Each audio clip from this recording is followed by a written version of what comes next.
Baiklah, Assalamualaikum warahmatullahi wabarakatuh. Saya Anisatul Aini.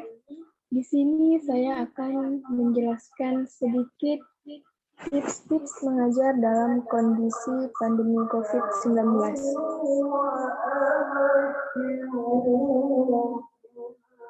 Baiklah, mungkin sebagian guru itu pengalaman pertamanya mungkin masih banyak keraguan-keraguan ketika dia mengajar. Salah satunya mungkin dia akan merasa apakah siswa yang dia didik mengerti akan materi yang dia sampaikan ataukah metode yang dia sampaikan sudah sesuai terhadap siswa tersebut. Yang mungkin masih banyak lagi keraguan-keraguan seorang guru alami pada saat awal mereka mengajar. Nah, di sini saya akan menjelaskan tips-tips mengajar dalam kondisi pandemi COVID-19.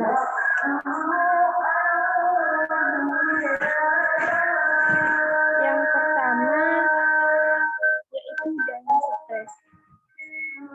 Kita sudah tahu kita sekarang berada di zaman atau di situasi pandemi COVID-19. Nah, kita pun juga tidak tahu kapan kondisi atau situasi ini akan berakhir. Nah, pandemi ini merupakan salah satu tantangan bagi seorang guru dalam mendidik siswanya. Nah, mereka atau seorang guru tersebut harus pandai mencari metode, yaitu metode apa yang cocok, kemudian metode apa yang terbaik dan sesuai untuk mereka ajarkan kepada siswanya. Nah, karena kita tahu kita sedang berada di situasi pandemi COVID-19 dan kita juga dilarang untuk melakukan tugasnya para guru yaitu mencari metode yang sesuai. Kemudian tips yang kedua yaitu mencoba membagi kelas menjadi kelompok yang lebih kecil. Nah, ini merupakan inovasi baru bagi seorang guru dalam mendidik siswanya. Jadi tugas pengajar itu tidak hanya memberikan soal, kemudian yang pertama itu menyampaikan materi, kemudian memberikan soal, kemudian menyuruh siswanya untuk mengerjakan soal tersebut, kemudian dikumpulkan, lalu memberikan nilai. Tetapi tugas seorang guru itu juga harus bisa berinovasi. Tujuannya itu agar siswanya itu tidak cepat bosan dalam belajar. Nah, membagi kelompok kelas menjadi yang lebih kecil itu merupakan salah satu inovasi bagi guru dalam belajar. Maka dari itu, tujuan dari membagi kelas menjadi kelompok yang lebih kecil ini, yang pertama itu agar siswanya itu dapat bertukar pikiran sesama siswanya, kemudian agar mereka itu tidak cepat bosan dalam mengerjakan tugas, dalam memahami pelajaran. Dengan adanya kelompok, mereka bisa bertukar pikiran antara yang satu dengan yang lainnya. Kemudian yang ketiga yaitu membuat project based learning atau itu pembelajaran berbasis proyek. Nah, jadi siswa itu bukan hanya mengerjakan tugas secara individu, tetapi siswa itu juga diberikan tugas secara kelompok. Tujuannya yang paling umum itu dengan adanya tugas kelompok itu diajarkan untuk bisa bertanggung jawab. Nah, bisa bertanggung jawab itu maksudnya agar siswa itu dilatih untuk bisa bertanggung jawab dalam menyelesaikan tugasnya. Kemudian dengan adanya tugas proyek ini, mereka juga akan saling menyemangati antara sesama kelompoknya agar apa? Agar tugas ini menjadi ringan, kemudian cepat selesai, sehingga ketika waktunya sudah tiba untuk mengumpulkan tugas tersebut, mereka sudah selesai karena adanya kelompok membuat pekerjaan itu menjadi lebih ringan. Nah, kemudian yang keempat adalah alokasikan lebih banyak waktu bagi yang tertinggal. Nah, kita sebagai guru yaitu memberikan sedikit waktu yang lebih untuk mereka yang sering ketinggalan jam kelas.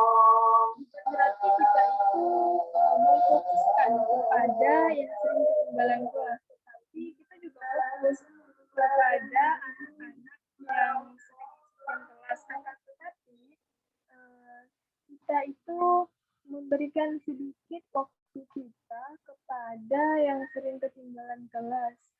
Itu bertujuan agar siswa-siswa yang sering ketinggalan kelas tersebut, yang sering ketinggalan jam kelas tersebut bisa menyesuaikan atau bisa mengejar materi yang sudah ketinggalan. Kemudian yang kelima yaitu fokus kepada yang terpenting. Nah, jadi kita itu tidak bisa mengerjakan semuanya itu dalam satu waktu. Maksudnya itu jika kita mengerjakan semuanya dalam satu waktu, misal dalam 1 minggu atau 1 hari, 2 hari, 3 hari, maka kita akan keteteran atau itu tidak efisien. Nah, maka dari itu kita itu harus pandai mengalokasikan waktu. Nah, maksud dari mengalokasikan waktu itu adalah jumlah waktu yang kita butuhkan agar kita itu mencapai target yang kita inginkan. Maka dari itu dengan kita mengalokasikan waktu, kita itu dapat menguatkan konsep-konsep dasar bagi siswa sehingga mereka itu sukses dalam mata pelajaran apapun yang dia inginkan. Kemudian yang keenam yaitu sering menyontek antar guru. Nah, ini bukan menyontek seperti siswa antar siswa, tetapi yang dimaksud menyontek antar guru itu seorang guru harus menyontek pada guru lainnya dalam bidang seperti metode pembelajaran. Nah, seorang guru itu harus sering-sering menyontek bagaimana guru tersebut itu mengajarkan materinya atau memberikan materinya itu seperti apa sehingga anak-anak tersebut atau siswa-siswa tersebut terlihat semangat ketika guru tersebut mengajar. Nah, kita sebagai guru itu harus sering mencontek kepada guru lainnya agar kita itu termotivasi untuk kita meningkatkan kinerja kita sebagai seorang guru. Nah, jadi kita itu tidak harus malu atau tidak harus ragu ketika kita ingin memberi atau meminta bantuan kepada guru lainnya dalam metode pembelajaran. Jadi kita itu bisa membantu atau kita itu bisa memberi bantuan, kita minta bantuan kepada seorang guru yang sudah berpengalaman, maksudnya di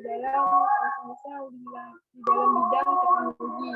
Kita bisa meminta bantuan kepada mereka yang lebih jauh atau kepada mereka yang lebih berpengalaman dalam bidang teknologi.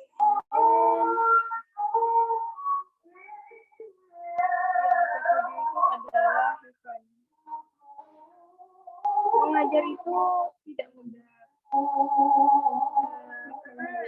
Tugas seorang guru itu harus bisa menguasai materi yang akan disampaikan kepada siswanya.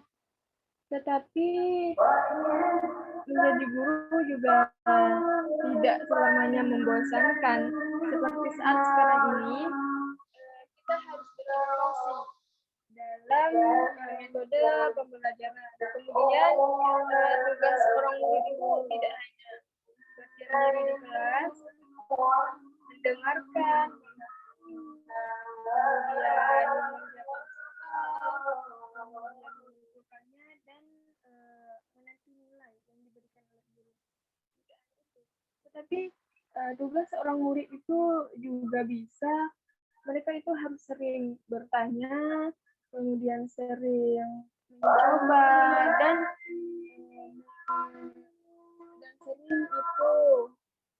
sering berkarya. Nah, itu juga tugas dari seorang siswa. Mungkin hanya sedikit tips yang dapat saya sampaikan pada acara hari ini. Nah, kemudian saya ada sedikit pantun, walaupun saya tidak gemar berpantun atau tidak mahir dalam membuat pantun, yaitu ada jendela berjumlah 5, walau tak bersua, semoga materi ini bisa diterima. Sekian dari saya.